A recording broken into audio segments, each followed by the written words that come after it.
let's go to our next slide, and I'm going to turn things over to Dr. Hart to share some of the health and safety mitigations that we are taking into consideration and putting into place for the return of our students in our school buildings. Thank you so much, Dr. Hutchings. And so what's shown on the screen right now is just an example of a classroom setup and really wanting to point out the social distance of the desks being 6 feet apart, as well as the sneeze guard. And that is an added measure that we are using within our schools to help with mitigation of the spread or potential spread of COVID-19 when we return back to the class. Next slide, please. This is just an example of a social distancing marker that will be in schools. This includes floor decals and wall signage that really just helps reinforce the social distancing that will have to take place within the facilities. It is very, clear, easy to read and understand signage and markers. And along with the markers, just a continuation of robust communication to make sure that our students and our staff understand when they come back into the buildings, they will look a little different. But again, we are doing everything that we can to help reinforce the message of making sure we are appropriately socially distanced. Next slide, please. Another example of social distancing, and this is in a particular hallway, to include floor decals and arrows, directional arrows, to help those, particularly our younger students, understand the direction of travel that they should take in the hallways. And the cones are there to help with the separation, again, of making sure that we can maintain the appropriate social distancing within our school facilities. And prior to moving on to Dr. Wilkins, also want to speak briefly about our HVAC, process that we have been implementing really since March. We have continued on with our preventative maintenance of our HVAC systems to include changing filters and just to make sure that they are in the best operational that they are operating in the way that they should be operating, to include, appropriate indoor air quality flow, filtering out of particulates and particles as well. So just wanting to make sure that I could speak specifically to the HVAC because I know that that is, in general, another concern of those that are returning back to buildings. Who cleans our classrooms and also who cleans our bathrooms?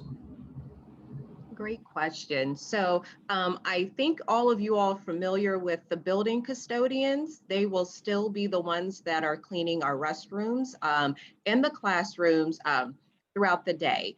We will also get some help from teachers as we'll provide them wipes to be able to help wipe down desks in between classes or transitions if needed. Dr. Crawford, I know you talked about if students are sick. What about what if my teacher gets sick? What happens? This is another very good question. And, our first most important priority for all of our students on the line is to make sure that you guys are safe and healthy. So we are encouraging your teachers and you and your families to stay home if you don't feel well at all. That doesn't mean you have coronavirus, but if you have a runny nose, a sore throat, an upset stomach, sometimes you think, well, I want to go to school today because there's something fun and exciting. We want teachers and kids to stay home if you don't feel well, to make sure that you're going to be healthy. If your teacher does have something where they don't feel well and are sick, then we would make sure that they're staying home.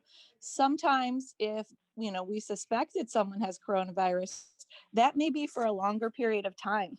You may have heard 10 days or 14 days that we would want your teacher to stay home. And, we stay in touch with anybody who doesn't feel well to make sure that we're supporting them.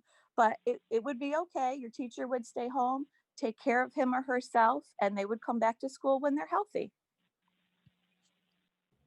Thank you so much, Dr. Crawford. So what happens if you actually get sick at school, Dr. Crawford? I know we have protocols for when students are sick at school and our nurses are still going to be available. So what happens if a student gets sick at school? Yes, we are super lucky that we have nurses in our schools because not every school system has that. So we would follow what you do on a normal basis. Let's say that you don't feel well midday during the day and you tell your teacher, and the teacher or somebody would make sure that you all go see the school nurse. If we would do the same thing here, and if the school nurse thinks that you need to go home, or let's say you have a temperature, or you have some of those other feelings, like I said, a sore throat, a bad cough, we contact your parent, your guardian, whoever you guys live with, and would ask them to come and pick you up. That process is pretty similar. We may do something in the school where you wait by the front of the door in a different room so that when your person comes to pick you up, you're ready to go. But that process is pretty similar to if you didn't feel well on a regular school day. You want to make sure you tell your teacher so that they can bring you to the nurse's office, and we can make sure that we know how you're feeling and have you go home to feel better if you don't feel well. And Dr. Herring, I just answered 2 questions. Is there anything you want to add in on those? No, other than the schools have been working really closely with the health department, and we have a schools team, and they're actually part of this meeting to help your parents to answer their questions and to help guide them about testing and about when it's safe to come back to school, and to help the teachers as well. How many students are in a classroom, Dr. Hart? I know you touched on this in a previous question that was asked at another session, of course.